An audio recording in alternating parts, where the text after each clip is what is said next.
چلا بھائی کے بچپنے کا دوست حبیب آیا ہے، اماں فضا جا کر حبیب سے کہہ دو زینب نے تمہیں سلام بھیجا۔ جب جناب فضا خیمے کے دروازے پر آئی کہتی ہے مولا حبیب کو زینب نے سلام بھیجا۔ حبیب ابن مظاہر زمین میں بیٹھ گئے، خاک کو اٹھا اٹھا کے سر میں ڈالنے لگے، پروردگارا آج شہزادیاں حبیب کو سلام بھیجے، آج حسین اتنے غریب ہو گئے۔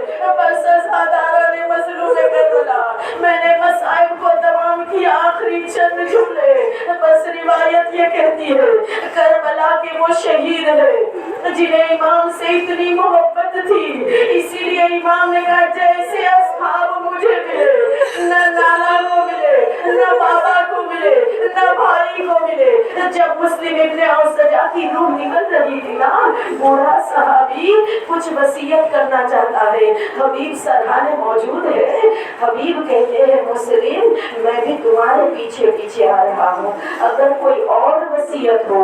مسلم ابن اوسجا آنکھوں سے ہاتھوں سے اپنے چہرے سے اشارہ کر کے کہتے حبیب کوئی اور وصیت نہیں ہے، لیکن بول نہیں پا رہے ہیں، بہت بوڑھے صحابی ہے مسلم ابن اوسجا۔ حبیب کہتے جلدی بتاؤ کیا وصیت ہے؟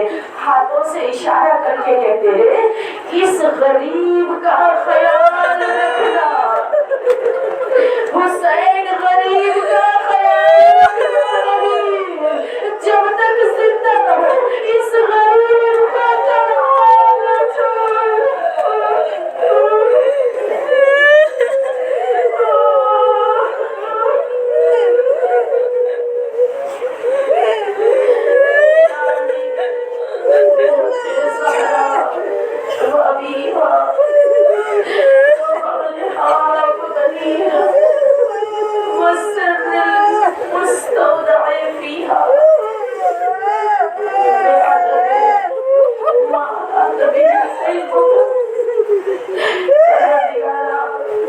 محمد اور آل محمد کے صدقے میں کربلا کے تمام مظالم کا انتقام لینے، خصوصاً ٹوٹی ہوئی جنت البقیع کو مقبرے میں تبدیل کرنے، اپنی آخری حجت کے ظہور میں تعجیل فرمائے۔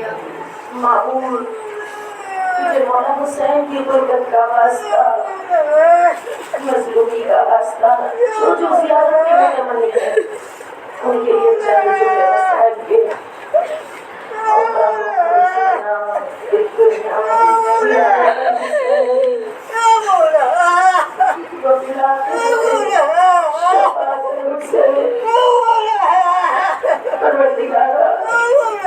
دنیا میں ہمیں بار بار مولا حسین کی زیارت نصیب فرمائے، آخرت میں مولا حسین کی شفاعت نصیب فرمائے۔ عزیزوں جو زیارت کے متمنی چپ رہے بس چند جملے مسائل کی آنکھ میں آنسو آئے تو کوئی بھی خالی ہاتھ نہیں جائے گا۔ رونے والی ماں بہنیں، کربلا کے تمام شہیدوں میں حبیب ابن مظاہر کا مقام جدا ہے، اس لیے کہ جب حبیب گھوڑے سے زمین پہ آئے، مولا کے بچپنے کا دوست حبیب ہے، اتنی محبت ہے حسین و حبیب سے۔ مولا حبیب کے لاشے پر پہنچے، جب روح جسم سے نکل گئی، امام حسین نے اپنے ہاتھوں پر حبیب کا لاشا اٹھایا۔ عزیزوں کتنا غریب اور مظلوم تھا میرا مولا، چند قدم چلتے تھے تو لاشا زمین پہ رکھ دے، زمین پہ بیٹھ جاتے تھے۔ حضرت عباس کہتے آقا اجازت دے میں حبیب کا لاشا اٹھاؤں۔ امام حسین کہتے نہیں بھیا عباس میرے بچپنے کا دوست ہے، میں چاہتا ہوں اس آخری خدمت کو میں انجام دوں۔ بس پھر اٹھتے تھے طاقت کو جمع کرتے تھے، پھر اٹھتے تھے چند قدم چلتے تھے پھر بیٹھ جاتے تھے۔ علی اکبر آگے بڑھ کے کہتے بابا مجھے لاشا دے دیجیے، میں خیمے تک حبیب حبیب چچا کا لاشا پہنچا دوں. میرا مولا کہتا ہے نہیں بیٹا علی اکبر، میں چاہتا ہوں میرے بچپنے کے دوست کا لاشا میں اٹھاؤں. بس عزیزو، حبیب وہ شخصیت ہے، خط لکھ کے حسین نے بلایا، روتے جائے وقت کا امام بھی ہمیں بلائے، سے اٹھائے جائے، روتے جائیے ظہور امام دیکھنے کی دعائیں کرتے جائیے. مولا کی نصرت کا خدا ہمیں موقع فراہم کرے. رونے والی مائیں بیٹے، کربلا کا یہ وہ شہید ہے جس کے لیے امام حسین نے خود اتنی زحمتوں کے بعد لاشے کو خیمے تک پہنچایا. معبود تجھے واسطہ مولا کی قربت کا، جو پریشان حال اس بزم میں آ کے بیٹھے، اس بزم سے اٹھنے سے پہلے ہماری تمام پریشانیوں کو دور کر معبود محمد اور آل محمد کے صدقے کی تمام مرحومین کی مغفرت فرمائے، انہیں جوائے معصومین میں جگہ عنایت فرمائے. ربنا تقبل منا انک انت السمیع العلیم.